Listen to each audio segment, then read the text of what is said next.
எல்லாம் நன்மைக்கே. என்னை நம்பு. உன் நம்பிக்கையும் பொறுமையும் உன்னுடைய வாழ்க்கையை வெற்றி என்ற திசையில் நிச்சயமாகவே பயணிக்க வைக்கும். உன் அப்பா நான் சொல்கிறேன் அல்லவா, நல்லது நடந்தே தீரும். எந்த நொடியும் மாற்றம் வரும். நீ கவலைப்படாமல் இரு. உனக்கான வழி பிறந்து விட்டது.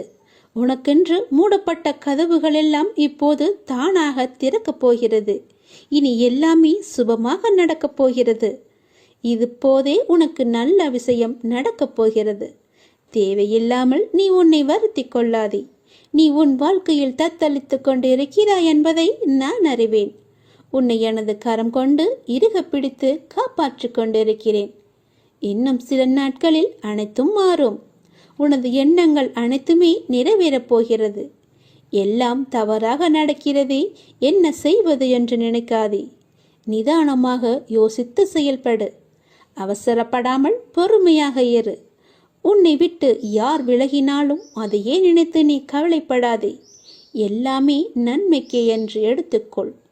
யார் உன்னை வெறுத்தார்களோ, யார் உன்னை உதாசீனப்படுத்தினார்களோ, யார் உன் நம்பிக்கையை எல்லாம் கெடுத்தார்களோ அவர்கள் முன் நீ வளர்ச்சி அடைந்து உன் வாழ்வில் வெற்றி பெறப் போகிறாய். கவலைப்படாமல் இரு. நான் இருக்கிறேன். உனக்கு கோபம் வேண்டாம். உனக்கு வரும் அனைத்தையும் நான் ஏற்பேன். என் அனுமதி இல்லாமல் எதுவுமே நடக்காது. அதனால் கலங்காதே. அனைத்துமே பொடி பொடியாக போகிறது. உன்னுடைய மனம் தெளிவாகும் நேரம். இழந்ததையெல்லாம் மீண்டும் பெறும் நேரம். என் செல்ல பிள்ளையான உனக்கு எந்த குறையும் ஏற்படாமல் நான் உன்னை பாதுகாப்பேன். உனது வாழ்க்கைக்கு நானே பொறுப்பு. நல்லதே நடக்கும் உனக்கு. நீ முதலில் உன்னை நீ அறிந்து கொள். உலக வினை தன்னாலே நடைபெறும். நான் நடத்துவேன். நான் நடத்தி காமிப்பேன். நான் நடத்தி கொண்டும் இருக்கிறேன். நீ சாட்சியாக மட்டும் இரு. நான் எப்பொழுதுமே உன்னிடம் கூறிக்கொண்டே இருக்கிறேன். எதிலுமே முன் நிற்காதே. உடல் என்றால் நோய் வரும், மூப்பு வரும், மரணம் வரும். இது நிரந்தர உண்மை. எப்போதுமே உள்ளது. மாற்றமே இல்லாதது. இந்த உண்மையை நாம் மறுதலிக்கும் போது துன்பப்படுகிறோம். உண்மைக்கு எதிராக உலகம் இருக்க வேண்டும் என்று நம் எதிர்பார்ப்பு நமக்கு துன்பத்தை தான் தருகிறது. நீங்கள் சரண் செய்ய வேண்டிய எதுவும் ஏற்கனவே இறைவனுடையது அல்லவா? ஆனால் உங்களுடையது என்று நீங்கள் நினைக்கும் எதையும் விட்டுவிடுங்கள் என்றே நான் சொல்வேன். எதையாவது நீங்கள் இறுக பற்றி கொண்டிருந்தால் கொஞ்சம் தளர்வாக்குங்கள். தளர்வதே சரணாகதி. வேறு எதுவுமே இல்லை. உங்கள் மனதை ஏதாவது உறுத்தி கொண்டிருந்தால் அந்த கவலையை சரண் செய்வதே சரணாகதி அடைவது. இது ஆகுதி போலத்தான். ஆகுதி என்பது என்ன? ஆகுதி என்பது யாகத்தீயில் பிரார்த்தனையுடன், நம்முடைய பிரார்த்தனையுடன், வேண்டுதலுடன் போடப்படும் பொருட்கள்தான் ஆகுதி. எனவே உங்களை என்னை உறுத்தி கொண்டிருந்தாலும் அல்லது உங்களிடம் கவலை இருந்தாலும் அதை ஆகுதியாக கருதி இறைவனிடம் நீங்கள் அளித்து விடுங்கள். எதை உங்களால் சமாளிக்க முடியவில்லையோ, எது உங்களுக்கு பாரமாக இருக்கிறதோ, எதை சுமப்பதால் நீங்கள் சோர்வடைந்து இருக்கிறீர்களோ அதை அப்படியே போட்டுவிட்டு சென்றால் போதும். அந்த யாகத்தீயில் போட்டு விடுங்கள். சரணாகதி என்பதன் பொருள் இதுதான். இல்லை என்றால் சரணாகதிக்கு என்ன இருக்கிறது? உங்கள் உடம்பு என்பது இறைவனுடையது. உங்கள் மனம் கூட இறைவனுடையதுதான். எல்லாமே இறைவனுடையது. ஆனால் இது உங்களுடையது என்று நீங்கள் நினைக்கிறீர்கள். எனவே எல்லாமே போகட்டும். இறுக்கம் தளர்ந்து புன்னகை செய்தால் போதும். எல்லாமே சாதாரணமாகிவிடும். எங்களுடைய கவலைகள் எல்லாமே இந்த யாக குண்டத்தில் போட்டு எரிப்பது போல எரித்து விடுங்கள். எல்லாவற்றையுமே கடவுள் பார்த்து கொள்வார் என்ற நம்பிக்கையோடு இருங்கள். விதியை வெல்லவும் அதன் பிடியிலிருந்து விலகி நிற்கவும் இரு வழிகளே உண்டு. ஆன்மா விதியால் கட்டுப்படுவதில்லை என அறிதல் ஒரு வழி. இறைவனிடம் முழுமையாக சரணாகதி அடைந்து நிற்பதுதான் மற்றொரு வழி. நீங்கள் எந்த வழியில் போகப் போகிறீர்கள் என்று நீங்களே முடிவு செய்து கொள்ளுங்கள். நான் சொல்வதை சொல்லிவிட்டேன். பிறகு உங்களுடைய முடிவுதான். நான் சொல்ல போவதை கவனமாக கேள். விதி கற்றுத்தரும் வாழ்க்கை பாடத்தை சரியான தருணத்தில் கற்றுக்கொள்ள நாம் தவறினால் அதே பாடத்தை மோசமான தவறான நேரத்தில் மீண்டும் விதி நமக்கு கற்றுத்தந்துவிடும். அதனால் புரிந்து கொண்டால் வெற்றி புரியாதவரை பயிற்சி செய்து கொண்டே இருக்க வேண்டும். நாம் வாழும் இந்த உலகில் துன்பமும் துயரமும் எல்லோருக்குமே பொதுவானதுதான். அதை கையாளும் விதம்தான் வேறு வேறு ஆளுக்கு மாறுபடும். சிலர் முறையாக கையாள தெரியாமல் சோர்ந்து தடுமாறி முயலாமல் முடங்கி போய் விடுவார்கள். சிலர் நேரான வழியில் விடாமுயற்சி செய்து நினைத்ததை சாதித்து விடுவார்கள். ஆழ்கடல் அனைவருக்கும் ஒன்றுதான். மூச்சடக்கி மூழ்கினால் முத்துக்கள் கிடைக்கும். வலிமையுடன் வளைந்து வலை வீசினால் மீன்கள் கிடைக்கும். இரண்டையும் செய்ய முன்வராமல் கரையை மட்டும் தொட்டால் கால்கள் மட்டுமே நனைந்து ஈரமாகும். நம்பிக்கை என்பது உங்கள் கையில் இருக்கும் வரை வெற்றி என்பது உங்கள் கை கூடும் தூரத்தில் தான் இருக்கின்றது. எளிதாகவே தொட்டுவிடலாம். உங்களை நிராகரித்த இடத்தில் நிராகரிக்கவே முடியாத அளவிற்கு வளர்வதுதான் உண்மையான வளர்ச்சியின் வெற்றியாகும். சோதனைகளால் மனதை பலப்படுத்த முடியும். தோல்விகளால் முயற்சியை மேம்படுத்த முடியும். வெற்றிகளால் அடக்கத்தை கற்றுக்கொள்ள முடியும். வெற்றியை விட பல சந்தர்ப்பங்களில் முயற்சிகள் மிகவுமே அழகானவை. முடிவே இல்லாத ஒரு வார்த்தை முயற்சி மட்டுமே. கோடி முறை பயிற்சி செய்தாலும் ஒரு முறை முயற்சி செய்தால்தான் பலனை நம்மால் அடைய முடியும். தேடாத போது கிடைப்பதும் தேடும் போது தொலைப்பதும் வாய்ப்புகளை மட்டுமல்ல, உங்களுடைய வாழ்க்கையையும் தான்.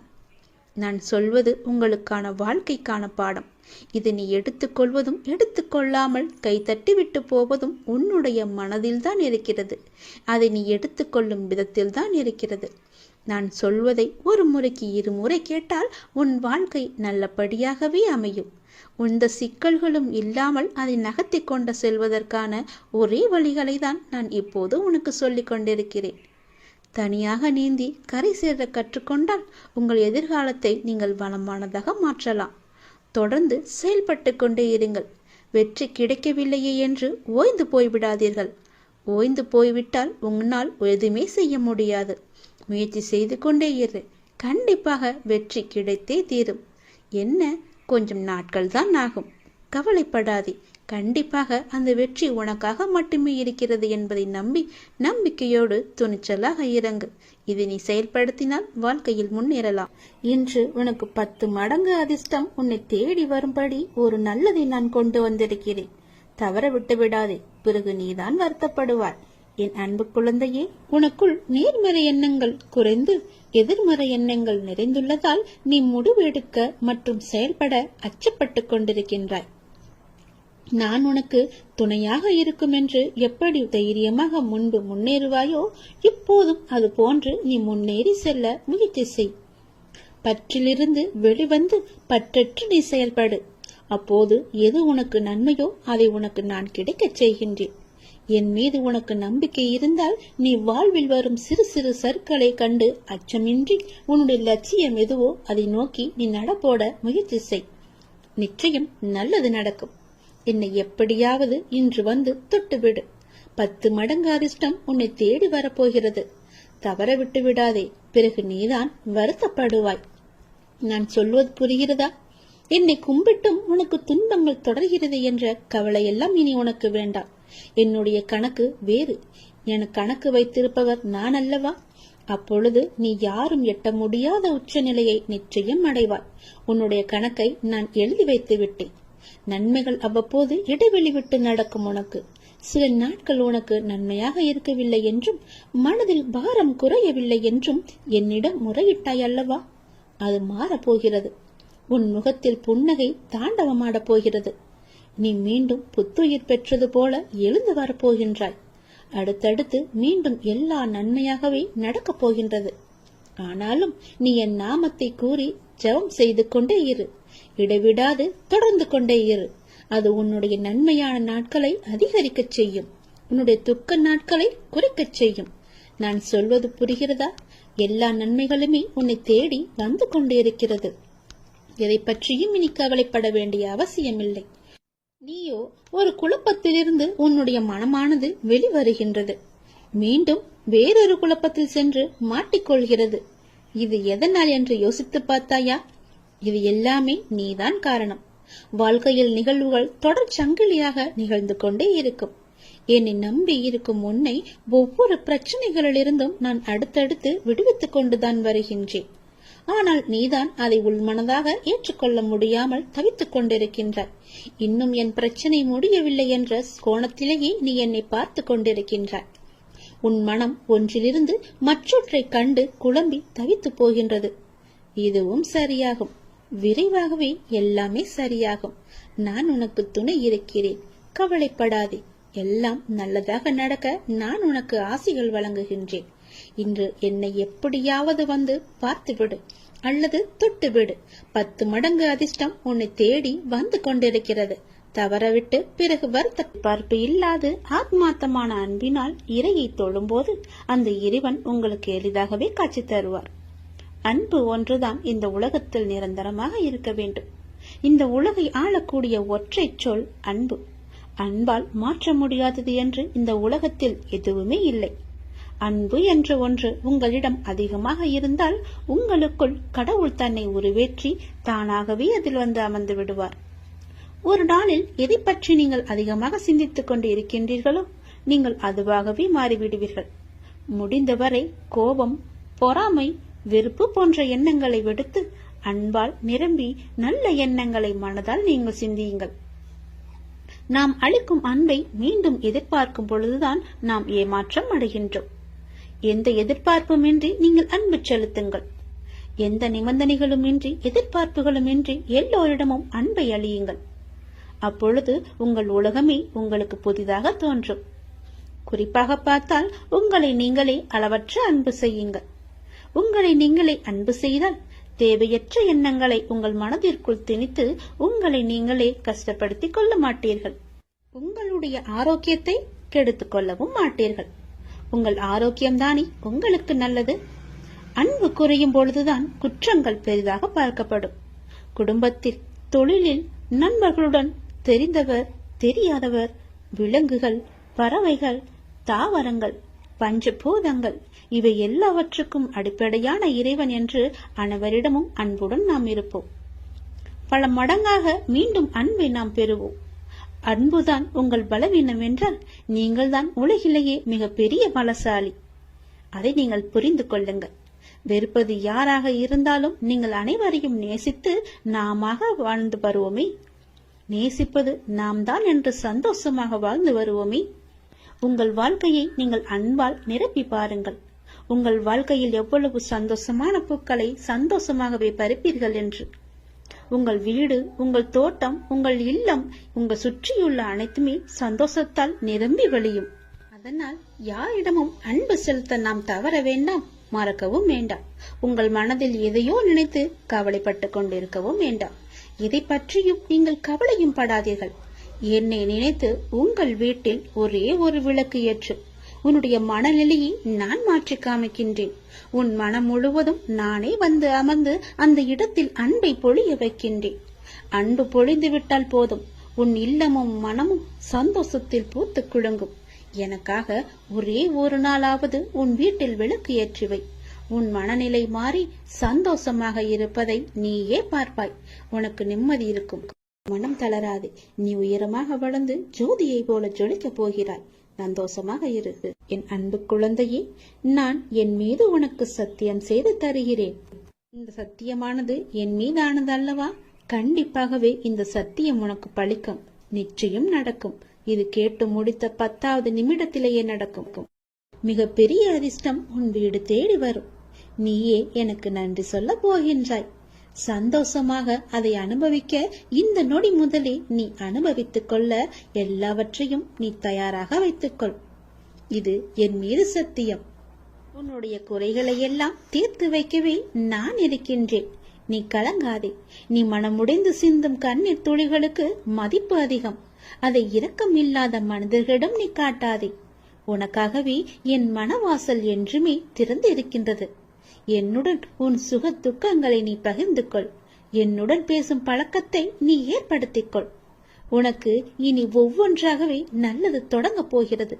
நீ பட்ட துன்பங்கள் எல்லாமே அனைத்துமே இந்த நொடி முதலே முடிந்து விட்டது. நான் உனக்காக வருகின்றேன். உனக்காக மட்டுமே நான் வருகின்றேன். கலங்காதே. என்னுடைய வரவால் இனி உன் வாழ்வில் எல்லா அற்புதங்களையும் நீ காணப்போகின்றாய். உனக்கு நல்லது நடக்கப் போகிறது. நல்லது மட்டுமே இனி நடக்கப் போகிறது. ஏனென்றால் இருள் நீங்கி ஒளிமயமான வாழ்க்கையை நீ வாழப் போகின்றாய். நீ எதிர்நோக்கும் அத்தனை செயல்களும் வெற்றி பெறும். அந்த நாள் வெகு தொலைவில் இல்லை. உனக்கு வழி துணையாக நான் இருக்க உனக்கு ஏன் கவலை? நீ எடுத்த முடிவில் உறுதியாக இரு. நீ செல்லும் பாதையில் உனக்கு துணையாக நான் வருகின்றேன். எதற்காகவும் எப்போதும் அவசரப்பட்டு விடாதே. நேரம் வரும்போது என்னுடைய அருளால் அது தானாக நடக்கும். உங்களுக்கு நல்லது நடக்கும்படி நானே அமைத்து தருகிறேன். ஏனென்றால் உன்னுடைய துன்பங்கள் எல்லாமே இந்த நொடி முதல் முடிந்து விட்டது. இன்னும் 10 நிமிடத்தில் ஒரு நல்ல செய்தி உனக்காக தயார் செய்து வைத்திருக்கிறேன். அது உன்னிடத்தில் வந்து சேர்ந்துவிடும். உன்னை நான் எப்போதுமே கைவிட்டு விட மாட்டேன். என்னை பார்க்கவில்லை என்று புலம்பாதே. நான் உன்னை பார்த்து கொண்டுதான் இருக்கிறேன். உனக்கு நல்லது நடப்பதற்கான வேலைகளை நான் தொடங்கிவிட்டேன். நீ சந்தோஷமாகவே இரு. என்னை தேடி நீ வர முடியாத சூழலிலும் உன்னை தேடி நான் வந்திருக்கின்றேன். நீ வாடி நிற்கும் போதெல்லாம் நான் ஏதோ ஒரு ரூபத்தில் உனக்கு வழிகாட்ட நான் வந்து அருள்வேன் உனக்கு. எனவே நீ எதை பற்றியும் எந்த கவலையும் பற்றியும் நீ கவலைப்படாமல் உன்னுடைய லட்சியத்தை நோக்கி நீ முன்னேறி கொண்டே இரு. இந்த ஆண்டில் உன்னுடைய லட்சியம் எல்லாமே நிறைவாகி வெற்றி பெறும் நாள் கண்டிப்பாக உனக்கு கிடைக்கும். சென்ற ஆண்டில் உன் கையில் வந்து சேராத வெற்றி இந்த ஆண்டு உன் கையில் வந்து சேரும். நேர்மறை எண்ணம் உனக்குள் எப்போதுமே இருக்க வேண்டும். நல்லது நடக்க நான் உனக்கு துணை இருக்கின்றேன். இது என் மீது சத்தியம். நிச்சயம் நடக்கும். 10 நிமிடத்தில் உனக்கான அதிசயம் நடைபெற போகிறது. சந்தோஷமாக இருக்க போகிறாய் நீ.